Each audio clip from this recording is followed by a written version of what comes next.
नमस्कार। एक बहुत ही कॉमन सवाल इंग्लिश लर्नर्स के द्वारा पूछा जाता है कि भाई मेरी जो ट्रांसलेशंस है वो बहुत अच्छे हैं, मैं ग्रामर के सारे रूल्स भी जानता हूँ, बावजूद इसके अंग्रेजी बोल नहीं पाता हूँ। ये सवाल स्टेट बोर्ड्स या फिर हिंदी मीडियम के स्टूडेंट्स के बीच काफ़ी कॉमन है। आखिर इसके रीज़न क्या है? तो इसी सवाल का जवाब मैं आप लोगों को देना चाहूंगा कि ऐसा होता क्यों है। In spite of knowing translations, you know the rules of grammar, but why you are not able to speak in English. देखिए, हमें इसको जानने के लिए ये जानना जरूरी है कि भाई जब आप ट्रांसलेशंस बनाते हैं तो इसमें आपके कौन कौन से चीज इन्वॉल्व होते हैं। तो ट्रांसलेशंस बनाने के लिए हम अपने दिमाग और हाथ का इस्तेमाल करते हैं, हाथ लिखने के लिए और दिमाग को रूल्स समझाने के लिए, और फिर उनको अपने दिमाग में सेट करके हम उसी रूल्स के हिसाब से, उसी पैटर्न के हिसाब से अनगिनत ट्रांसलेशंस बनाते हैं। तो क्या इस दौरान आपने अपनी जबान या फिर मुंह का इस्तेमाल किया? The answer is not at all. दिमाग की ज़रूरत तो होती ही है। आप अंग्रेजी सीखें, मैथ्स की प्रैक्टिस करें, फिजिक्स सीखें या दुनिया में किसी भी चीज़ का इस्तेमाल करें, लेकिन चूंकि हम अंग्रेजी सीखने की बात कर रहे हैं, यहाँ पर हमारा फोकस ग्रामर में मास्टरी या फिर पीएचडी करने का नहीं है। Our intention is to learn English. तो क्या हम अपने आप को वर्बल ट्रेनिंग या फिर माउथ ट्रेनिंग के जरिए या माइंड ट्रेनिंग के जरिए अपने आप को इन्वॉल्व करते हैं? द आंसर इज नहीं, कभी नहीं करते हैं। तो देखिए, सबसे पहले आप लोग सही तरीका को जानिए।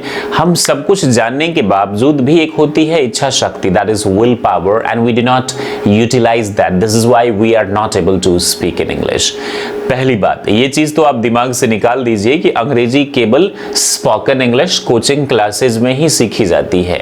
ऑनलाइन क्लासेस हम भी देते हैं, but we can not force and pressurise you, and never ever we pressurise you. Still I am saying you कि हमारी ऑनलाइन क्लासेस जारी हैं। अगर आपको दिल करता है, आप एडमिशन लेना चाहते हैं, तो आपका स्वागत है, आप एडमिशन ले सकते हैं। यहाँ पर हम आपको बेसिक इंग्लिश एडवांस लेवल में सिखाते हैं, लेकिन हाँ, यदि आपको पढ़ना लिखना थोड़ी बहुत आता है तभी आप ऑनलाइन में एडमिशन लीजिए। वहां पे हमारी 100% कोशिश होती है कि हम आपकी ट्रांसफॉर्मेशन पर फोकस करें, हम आपको अंग्रेजी सिखाएं। बहरहाल, तो आप इस साइकोलॉजी को जानिए। अच्छा हाँ, ये जो हमारे क्लासेस हैं वो 1 अगस्त से शुरू होने वाले हैं, तो एडमिशन से स्टार्ट है, आप जब चाहे ले सकते हैं, क्योंकि 1 अगस्त से आपकी क्लासेस स्टार्ट हो जाएंगे। तो देखिए, अंग्रेजी सीखने के लिए जो 4 पिलर्स होते हैं, L stands for listening, S stands for speaking, R stands for reading and W stands for writing. आपने सिर्फ राइटिंग करी है, यानी कि आप दिमाग का इस्तेमाल करके ट्रांसलेशंस बना लेते हैं डिफिकल्ट से डिफिकल्ट। तो दैट इज ऑल अबाउट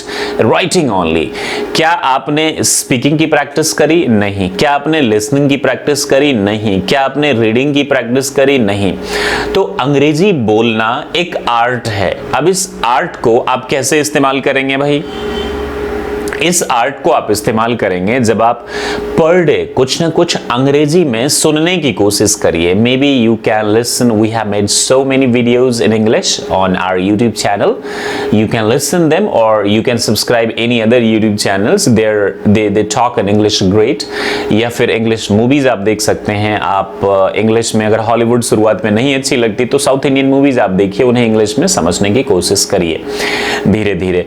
फिर आप पढ़ने की कोशिश करिए, या फिर जो ट्रांसलेशंस आप बनाते हैं उन्हें ही Hindi to English, English to Hindi loudly पढ़ने की कोशिश कीजिए। This is called mouth training. और चूंकि दिमाग भी आपका चलता है, mind training. In as a layman I am saying you this, you getting this ना?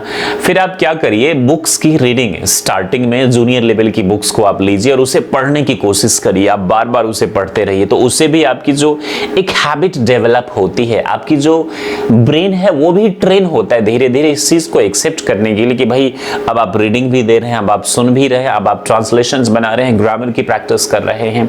और very important thing, you must have a partner, with them you can speak. In this starting आप बोलेंगे कि भाई हमें तो कोई पार्टनर नहीं है, ना ही हम अंग्रेजी बोलना जानते हैं, तो भाई ट्रांसलेशंस को ही आप क्या करिए, आप उन्हें बोलिए कि तुम 10 ट्रांसलेशंस मुझसे पूछो, मैं इसे लाउडली इंग्लिश में बोलने की कोशिश करूंगा।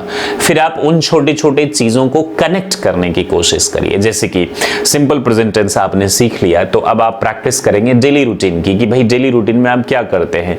तो hi my name is Prakash बहुत सिंपल है, बोल सकते हैं I get up early in the morning at 5 o'clock and take 2 glasses water, go and freshen up. फिर मैं ये करता हूँ, फिर मैं वो करता हूँ। ये छोटी छोटी चीजें आप एज ए पैराग्राफ बना के आप बोल सकते हैं। It's very easy and you can do that.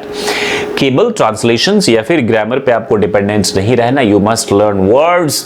आपको रीडिंग की प्रैक्टिस करनी है धीरे धीरे। जब ये तमाम चीजें आप करेंगे ना दोस्त 3-4 महीने, तो आपका जो दिमाग है ना, आपका ब्रेन विल बी ट्रेन्ड और ऑटोमेटिकली आपकी जबान से अंग्रेजी के शब्द, अंग्रेजी के सेंटेंसेस, अंग्रेजी के पैराग्राफ और छोटे छोटे कॉन्वर्सेशंस करने के लायक आप हो जाएंगे। और यही साइकोलॉजी है अंग्रेजी सीखने का ट्रस्ट में, ना कि आप सिर्फ ट्रांसलेशंस पर फोकस हो जाए या फिर डिफिकल्ट ग्रामर ट्रांसलेशंस सीखते रहे। तो इसमें आप ट्रांसलेशंस ग्रामर तो सीख जाएंगे, but what about when it comes to speak in English in front of people, you will get failed completely. तो प्लीज आप इस साइकोलॉजी को समझिए। सिर्फ ट्रांसलेशंस ही नहीं, ट्रांसलेशंस के साथ इन चीजों पर फोकस करिए। धीरे धीरे धीरे धीरे धीरे धीरे आप बनाइए। आई एम डैम श्योर कि आपकी अंग्रेजी का जो लेवल है वो एक अच्छे लेवल पे होगा और आप बहुत अच्छी अंग्रेजी जो है वो बोलने लगेंगे। कोई भी दिक्कत कभी भी आपको नहीं होगी। मुझे लगता है कि आपको इस सवाल का जवाब मिल गया कि भाई मैं ट्रांसलेशंस तो बना लेता हूं पूरे, लेकिन अंग्रेजी बोल क्यों नहीं पाता हूं। So thank you very much for watching and learning English. वैसे मैं आपको बता दूं, हमारे यूट्यूब चैनल के प्लेलिस्ट में आप जाइए, spoken English step by step पर बिल्कुल बेसिक से एडवांस लेवल तक हमने ग्रामर, ट्रांसलेशंस, स्टोरीज वगैरह पढ़ाई है। इंटरव्यूज के लिए भी आपको इंटरव्यू के लिए एक प्लेलिस्ट मिल जाएगा, करियर काउंसलिंग के लिए भी आपको मिल जाएगा, पार्ट्स ऑफ स्पीच का भी मिल जाएगा, मोटिवेशनल वीडियोज भी आपको मिल जाएंगे, बिहार बोर्ड के लिए भी ग्रामर आपको मिल जाएगा और बिहार बोर्ड के लिए जो उनका सिलेबस है वो भी आपको मिल जाएगा। Thank you very much, stay happy and be the best like always. जय हिंद, जय भारत।